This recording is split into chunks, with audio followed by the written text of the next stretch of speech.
रात गवाई सोए करियो, दिवस गवाया खाए।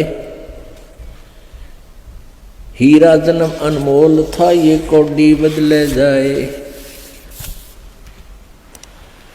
कबीर ये सुपने रैन के, उगड़ आए नैने। जीव पड़ा बहु लूट में, जागे तो लेन न देने। परमात्मा कहते हैं कबीर ये सुपने रैन के, ये रात जैसा सुपना है आपको। आज आपके पास कार है, कोठी है, ना है तो लो छोटा मोटा कोई व्यवसाय है, कोई धंधा है, बेटा बेटी है। जैसे हम सपने में देखते हैं ना, कई बार तो या ऐसा सपना देखते हैं कि तो कार में घूम रहे हैं, ठाठ कर रहे हैं, खूब मौज मार रहे हैं, और उठे तो फिर साइकिल भी कोई ना घर पे। जब आंख खुल जाती है तो देखे साइकिल भी कोई नहीं आसपास, कार के सपने आ रहे थे। तो ऐसे ही हमारे ये स्वप्न हैं, ये जो कुछ भी आप देख रहे हो ये सपना समझो। और कल ये नैन उगड़ गए, कल ये आंख खुल गई, यानी मृत्यु होगी, तो जागे तो लेन न देने।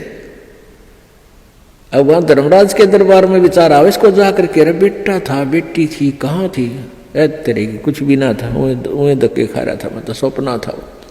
तो ऐसा सपना सा बनेगा आपके साथ ही, जो आज जिसके ऊपर इस सपने में अपना जीवन बर्बाद करे। और सपने में ही आप भक्ति करोगे तो आपको लाभ होगा, इसमें ही आपको ज्ञान हो कि इससे बचाव करें, इस तो सपने में ही सुख होगा आपको। अब जैसे सभी ऋषि संत कहते हैं कि कर्म का भोग तो भोगना ही पड़ेगा, संस्कार में जो प्रारब्ध में कर्म है भोगना ही पड़ेगा, फिर फायदा क्या हुआ, फिर भक्ति का यूज क्या। जैसे आप सपने में दुखी हो रहे हो, आपके पीछे कोई पागल कुत्ता भाग रहा है और आप खूब स्पीड खींच रहे हो, दुखी हो रहे हो, तो कोई आके उस कुत्ते के लठ मारे, रोक के उसने लठाड़ा आ जाए, उसने एक तरफ भगा दे, तो उस सपने में सुख होया, उसने चैन सांस लिया सुख का, को हो बच गया भाई। तो ये सपना हर ये कर्म रूपी कुत्ते आपका पीछे पड़ रहे हैं, और पूर्व संत की भक्ति से इन कुत्तियों का लठ लग गए, इन पागलों के, और ये अपनी दिशा बदल दें और आपको राहत मिले। तो ये सपने में भी सुख इस परमात्मा के अभी होगा, तब बात बने।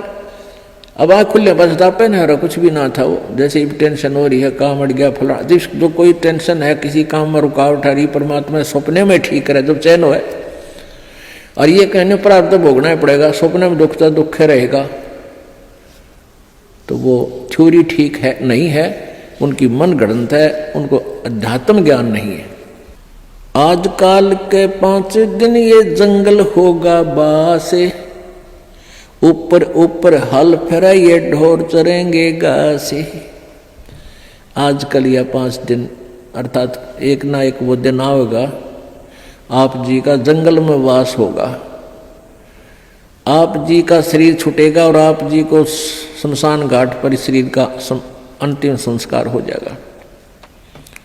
और फिर इस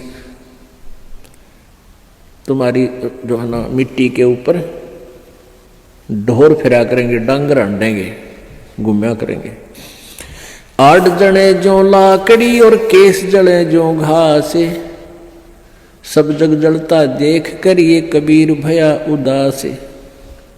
मरोगे मर जाओगे कोई न लेगा नाम, उजड़ जा बसाओगे छाड़ बसती गांव में। कहते हैं आज तुम जिस परिवार के वंश चलाने के चक्कर में दिन रात फिर लगे रहते हो, आपकी मृत्यु के बाद कोई आपने याद भी ना करे, 6 महीने रहोगे मुश्किल से। अब आजकल तो 10 दिन में कर दें सारा काम,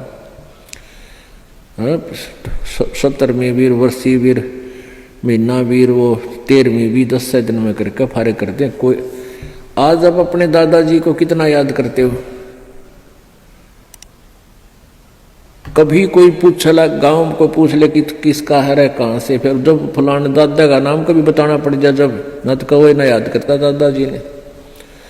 तो पुण्यात्माओं या भूल ला रखी काल ने, और इन काल के दूता ने हमें ऐसा उलझा रखा है कि पुत्र बिना मोक्ष नहीं। अब बेटी ने तो हम संतान भी नहीं मानते थे, ऐसी अनजान सोच बना दी हमारी। पुण्यात्मा बेटा और बेटी में कोई अंतर नहीं, संस्कार आपको मिलेंगे चाहे कितने पैर पीट लो। आजकल उन अज्ञानी लोगों की और फिर समाज के दबाव में हमारे भक्त आत्मा भी प्रेरित हो जाते हैं। जिसके 1-2 पुत्री है तो इन्होंने सोचा पुत्र हो भगवान, पुत्र जरूर हो, क्योंकि वो इंजेक्शन लावा डेली। जब पड़ोसन आ जाएगी, कोई रिश्तेदार आवेगा, नहीं कहेंगे एक पुत्र तो चाहिए था, एक पुत्र तो होना चाहिए। दास जब सर्विस करता था, जेई की नौकरी करता था, एक ठेकेदार था मदीना गांव, मदीना दांगी का, और वो 60-65 साल की 62 साल की उम्र का आदमी। तो उसके 4 लड़कियां थी और बड़ी लड़की ब्याह दी, 2 लड़कियां तकरीबन सारी ब्याह शादी कर दी। फिर प्रेरणा कर दी, किसी ने कहेंगे कोई एक पुत्र तो हो, पुत्र तो होना चाहिए। तो उसकी पत्नी ने भी यही कहना शुरू कर दिया कि पुत्र तो होना चाहिए। उसने कहा कि तुम मेरी, उसकी कोई मौसी की लड़की थी, क्यों करके उसकी शादी करवा दी।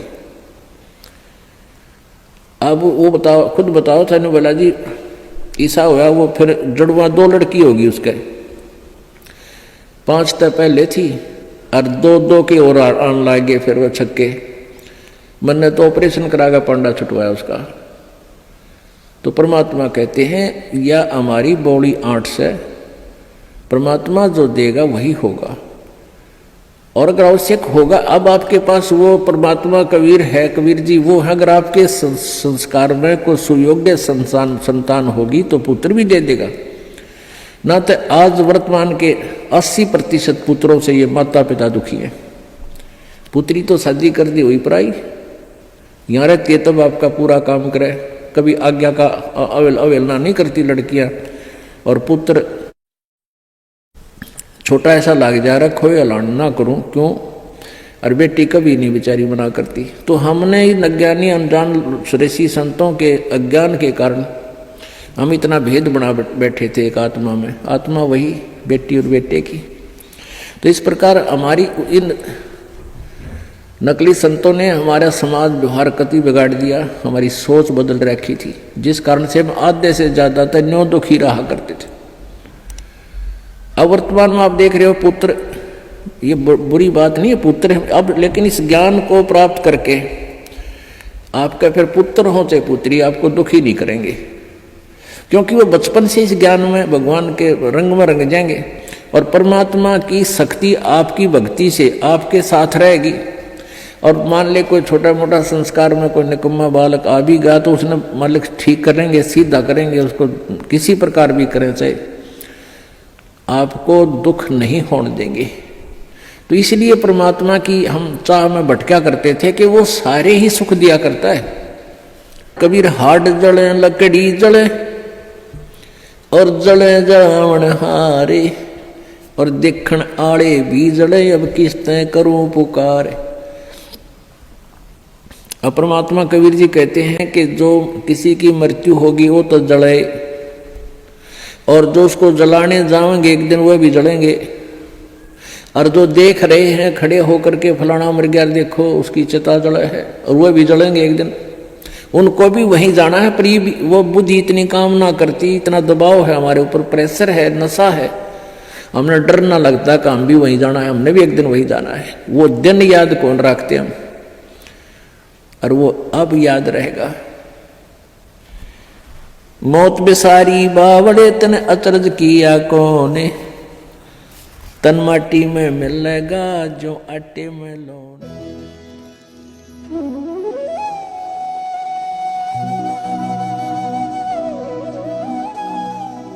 अगर आप ये वीडियो YouTube पर देख रहे हैं तो हमारे चैनल को सब्सक्राइब करें और बेल आइकन को दबाना ना भूलें। अगर आप Facebook पर ये वीडियो देख रहे हैं तो हमारे पेज को लाइक करें।